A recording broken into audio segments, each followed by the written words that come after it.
ሰማዩንና ባህሩን ያልተቆጣጠረ ምድሩ ትከዷለች። በደመናት በድል ያልተረማመደ መሬት ታድጧለች። አየሩን ሰንጥቆ በድል ያልቀዘፈ በክንፎቹ ጥላ ራሱን ያልጋረደ ሉዓላዊነቱን ለጩሉሌዎች ክብሩንም ላሞራ አሳልፎ የሰጠ ንስር ነው። ፕላኔታችን ከአንደኛው የዓለም ጦርነት በመለስ ባሉት ጊዜያት ሰማዩን ለመቆጣጠር ፍልሚያ በገቡ ኃይሎች ተወጥራለች። የሀገራት የፉክክር አውድማ ማን በደመናው ላይ በአሸናፊነት ይረማመዳል የሚል ነው።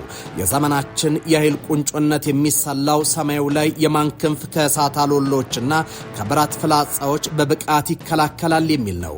ኢትዮጵያ እንደ አየር ኃይሉ ናት። በሞት ሸለቆ ውስጥ አልፋ ዳግም በሕይወት ከፍታ የተገለጠች። ትናንት አየር ኃይሉ አያስፈልግም ይፍረስ ተብሎ ነበር። ትላንት አየር ኃይሉ በመኖርና ባለመኖር መካከል ባላት ጣብቂኝ ውስጥ ነበር። ትናንት አየር ኃይሉ ከዘመኑ ጋር መራመድ ተስኖት በስለት እንደመራመድ ያለ በሞትና በሰመመን ውስጥ ባለ እውነታ ውስጥ ተሻግሯል። ዛሬ እነዛ አስፈሪ ቀናት አልፈዋል። በሞት ጥላ ውስጥ ያለፈው አየር ኃይሉ ዛሬ በኩራት ደመናትን እየገረሰሰ ሰማዩ የኛ ነው ብሏል።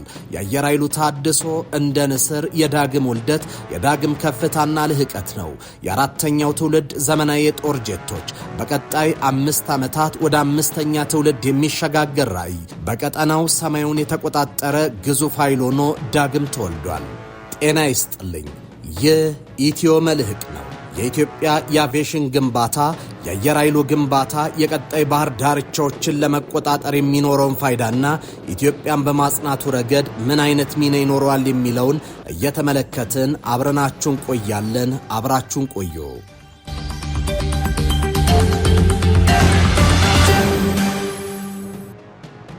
የኢትዮጵያ አየር ኃይል በብዙ ከፍታ በብዙ ዝቅታ ውስጥ አልፏል። በብዙ ከፍታ ባለፈበት ዓመታት ጊዜዎች ውስጥ ለሀገር ኩራት፣ ለሀገር መከታ ኢትዮጵያን ለደፈሩ ሰዎች ሁነኛ መድኃኒት ሆኖ ከምስራቅ፣ ከሰሜን፣ ከደቡብ ኢትዮጵያን ለማጥቃት የሞከሩ ኃይላት ማሳፈር የቻለ ታላቅ ተቋም ነው። ከኢትዮጵያ በተጨማሪ በአፍሪካ ውስጥ በተለይም የኮሎኒ ዘመን እየተንኮታኮተ ሲመጣ የታንዛኒያን ኤርስፔስ ከፖርቹጊዝ የተከላከለ አየር ኃይል ነው። በብዙ የአፍሪካ ሀገራት ሰላም አስከባሪ ሆነን ስንሰማራ በሰላም አስከባሪነት ከስፔሻል ፎርስ ከእግረኛው ጦር በተጨማሪ አየር ኃይላችን ለአፍሪካ የማይናቅ አስተዋጽኦ ያደረገ ስመጥር ታላቅ ተቋም ነው። ዘመናዊው ዓለም የአየር ኃይል ሚናን የማድረግ አቅምንና ፍልስፍናን ቀይሮታል። ዛሬ አየሩን ያልተቆጣጠረ ሀገሩን መጠበቅ አይችልም የሚለው አንኳር እሳቤ ገኖ እየተነገረ ነው። የሀገራት የመከላከያ ሞዴልም በዚህ እሳቤ ቅርጽ እንዲይዝ ተደርጓል። ከዚህ ባሻገር የአየር ኃይል የፖለቲካ ግብ ማስፈጸሚያ ነው። ከጦር አውድማ ውሎ ባሻገር የጠረጴዛ ድርድሮችን የሚገራ ሆኗል።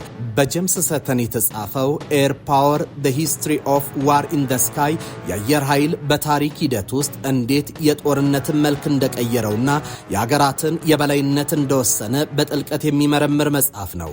ደራሲው አንድ ሀገር ሰማዩን ካልተቆጣጠረች በምድርም ሆነ በባህር ጦርነትን ማሸነፍ አትችልም ይላል።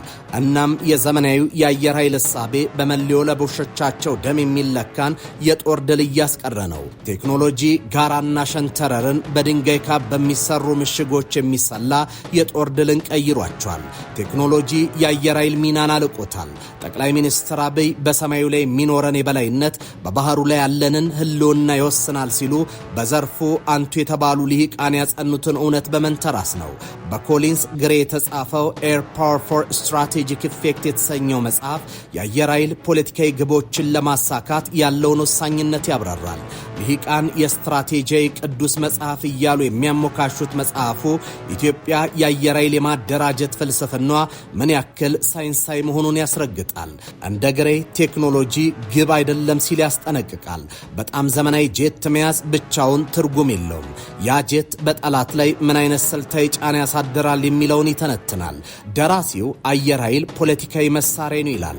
ጄቶችና ሚሳኤሎች የፖለቲካ ዓላማ ማስፈጸሚያ መንገዶች እንጂ በራሳቸው ግብ አይደሉም።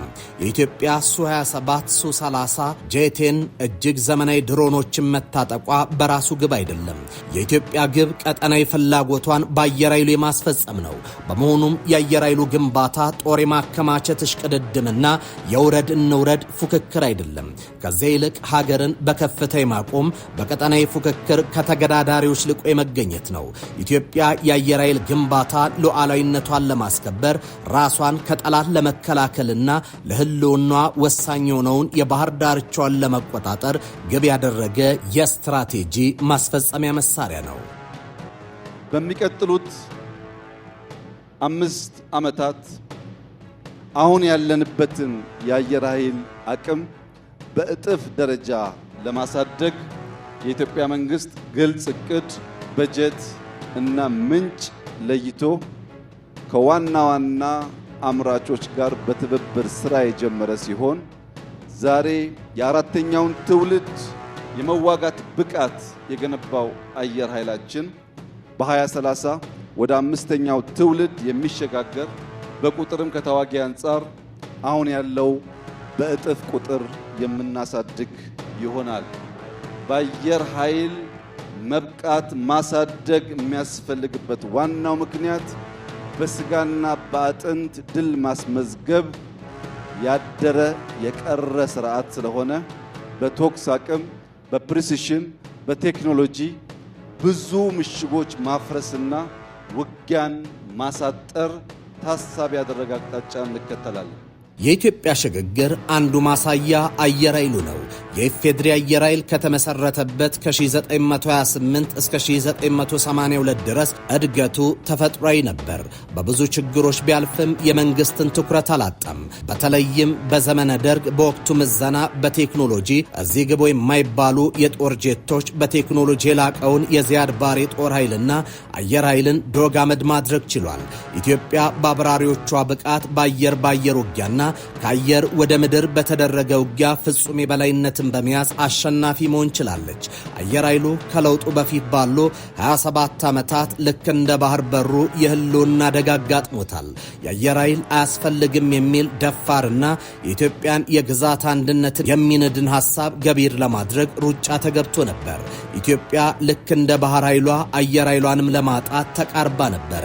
ኋላም ባህር ኃይሉ ፈርሶ አየር ኃይሉ ከመሞት መሰንበት በሚል መርህ እንዲቆይ ተደረገ። አየር ኃይሉ ዳግም እንዲወለድ የሆነው በለውጡ ማግስት ነው።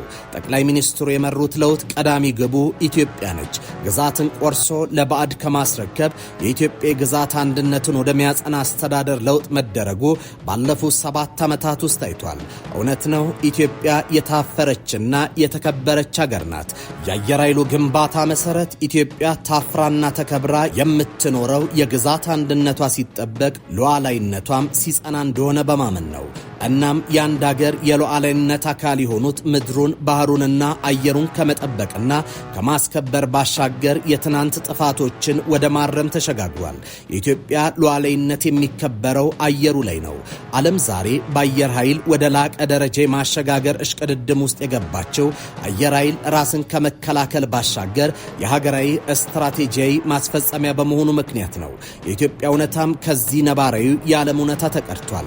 ድንበርን ከማስከበር ባሻገር የኢትዮጵያ ብሔራዊ ፍላጎቶችን ማስፈጸሚያም ነው። ለዛም ነው ባለፉት 85 ዓመታት ውስጥ ከተሰራው ስራ ይልቅ ባለፉት 5 ዓመታት የተሰራው የአየር ኃይል ግንባታ የላቀው። ለጠላቶቻችን በራችን በቅጡ መዘጋቱን ማረጋገጥ ያስፈልጋል። ባለፉት 100 ዓመታት ጠላቶቻችን ከቅርብና ከሩቅ የኢትዮጵያን አጠቃላይ አቅም ለማዳከም ስትራቴጂ ጥቅሞቿን ለማደናቀፍና ጥቅሞቿን ለመጋራት በብዙ ደክመዋል፣ በብዙ ሰርተዋል። ያ እንዳይደገም ወዳጆቻችን በራችን ክፍት ነው።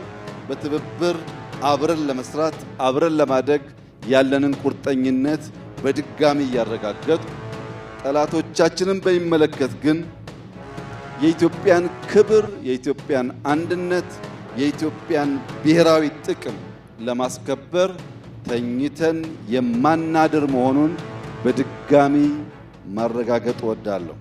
በቢሾፍቱ የአየር ኃይል 90ኛ ዓመት በዓል የአንድ አንጋፋ ተቋም ልደትን የማክበር በዓል ብቻ አይደለም። ኢትዮጵያ ብሔራዊ ጥቅሟን ለማስከበር እንደማትደረደር የገለጸችበት የአየር ኃይል ግንባታዋ ዘመኑን የዋጀ መሆኑን ያሳየችበትና የአየር ኃይል ግንባታዋ ቁልፍ የስትራቴጂ ማስፈጸሚያ መሆኑን የገለጠችበት ነው። የኢትዮጵያ የአየር ኃይል ግንባታ አራተኛ ትውልድ ላይ ደርሷል። በ2030 ወደ አምስተኛ ትውልድ የልህቀት ደረጃ ይደርሳል። ቀጠናዊ ተገዳዳሪዎቿ ገና የሁለተኛ ትውልድ የጦር ጄት ደረጃ ላይ ናቸው። ልዩነቱ በፌራሪና የ1990ዎቹ ሞዴል ቶዮታ ዲኤክስ መካከል እንደማለት ነው። የጠቅላይ ሚኒስትሩ በንግግራቸው ያነሱት እውነት ኢትዮጵያን ከባህር በር ለመክፋት ተብለው በባዕዳን ከተፈጠሩ ሀገራት ይልቅ የላቀች መሆኗን ብቻ አይደለም፣ ለፉክክሩ የሚያበቃ አቻነት እንደሌላቸው ነው። ዶክተር አብይ በንግግራቸው ያነሱት ሱ30ና በሚግ 21 የቴክኖሎጂ ንጽጽር የደረጃ ልዩነቱን ፍንትው አድርጎ የሚያሳይ ነው። ይህ ግን ወታደራዊ ፉከራ አይደለም። ይህ የክተት አዋጅ የጦር አውረድ ጥሪ አይደለም። ለዚህ ማሳያ የሚሆነው በዚህ ሁሉ የኢኮኖሚና የጦር አቅም ልዩነትን ይዞ በቀናት ውስጥ ፍላጎትን ማስፈጸምም ማስገበርም እየተቻለ የኑ እንነጋገር ጥሪ የመቅረብ እውነታ ነው። ለዚህ ነው 7 ዓመታት ሙሉ ኢትዮጵያን ከባህሩ ለማራቅ ለተፈጠረችው ሀገር ከኢኮኖሚ ድቀት የሚያላቅቁ ፕሮጀክቶችን በሰጥቶ መቀበል መርህ ስጡን እንስጣችሁ የተባለው። ዛሬ ኢትዮጵያ በሰው ኃይል ብዛት የላቀች ብትሆንም ግጭትን ከስጋና ደም ከሚደረግ ፍልሚያ ያላቀቀች ወደ ቴክኖሎጂ ልዕልና አሻጋግረዋለች። ይህ ደግሞ ለማናቸውም ተቀናቃኝ ኃይል ውጊያው ሳይጀመር ተሸንፋቸዋል የሚል የስነ ልቦና ጫና በመፍጠር በቀጠናው ላይ ጦርነት እንዳይቀሰቀስ የሚያደርግ የሰላም ዋስትና ነው። ፊሊፕ ሜሊንገር The Paths of Heaven The Evolution of Air Power Theory መጽሐፍ እንደሚያትተው የአየር ላይ የበላይነት ያለው ሀገር የፈለገውን ያደርግ ዘንድ የፖለቲካ ነጻነት አለው ይላል። እናም የአየር ኃይል የበላይነት ያለው ሀገር ብቻ ነው የፈለገውን የፖለቲካ ውሳኔ በነጻነት መተግበር የሚችለው። ነገር ግን በአየር ኃይል የተበለጠ አካል ከውሳኔው አስቀድሞ ሰማዩን ያያል። ለኢትዮጵያ ባህሩን የከለከሉ ሀገራትም ቀጣይ ባህሩ ላይ የሚኖራቸው ውሳኔ አንገታቸውን አቆልቁለው ከማጽደቃቸው በፊት ሰማዩን እንዲያዩ ይገደዳሉ። ፊሊፕ ሚሊንገር የአየር ላይ የበላይነት ፖለቲካ ቪቶ ፓወር ነው ይለዋል። በዘመናዊ የዓለም ፖለቲካ ስሌት ሰማዩን የተቆጣጠረ ሀገር የተገዳዳሪ ሀገርን ምድራዊ እንቅስቃሴ የመገደብ አቅም አለው። እናም ይላል ጸሐፊው፣ የአየር ላይ ፉክክር በሰማይ ላይ የሚደረግ የፖለቲካ ቼዝ ነው። የአየርን የበላይነት የወሰደ የየብሱንም ባህሩንም ይቆጣጠራል። በዚህ ምክንያት ኢትዮጵያ በአየር ኃይሏ በኩል ወደ ባህሩ በር ተቃርባለች። ጠቅላይ ሚኒስትር አብይ አህመድ የአየር ኃይልን የበላይነትን የስትራቴጂክ ማስፈጸሚያ መሳሪያም አድርገውታል።